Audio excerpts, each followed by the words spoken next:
లేత కొబ్బరి పాయసం ఎప్పుడైనా ట్రై చేశారా? లేకపోతే ఇదిగో రెసిపీ, రండి చేసుకుందాం. సాస్ ప్యాన్లో మంచి చిక్కటి పాలు తీసుకుని బాగా మరగబెట్టాలి. పాలు బాగా మరిగి సగం అయిన తర్వాత దీంట్లో కండెన్స్డ్ మిల్క్ వేసి బాగా మిక్స్ చేయాలి. ఇప్పుడు కొద్దిగా ఏలకాయ పొడి వేసి మొత్తం బాగా కలపాలి. ఒక చిన్న ప్యాన్లో కొద్దిగా నెయ్యి వేసి జీడిపప్పుల్ని రోస్ట్ చేసి పెట్టుకోవాలి.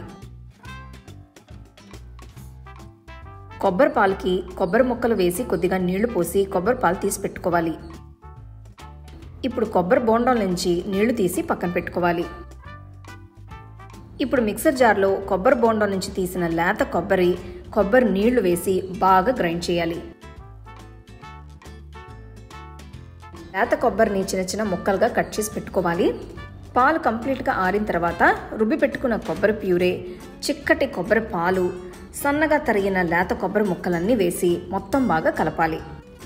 ఫైనల్గా రోస్ట్ చేసుకున్న జీడిపప్పులు వేసి ఒక్కసారి కలిపితే భలే టేస్టీ అయిన చాలా రుచికరమైన లేత కొబ్బరి పాయసం రెడీ.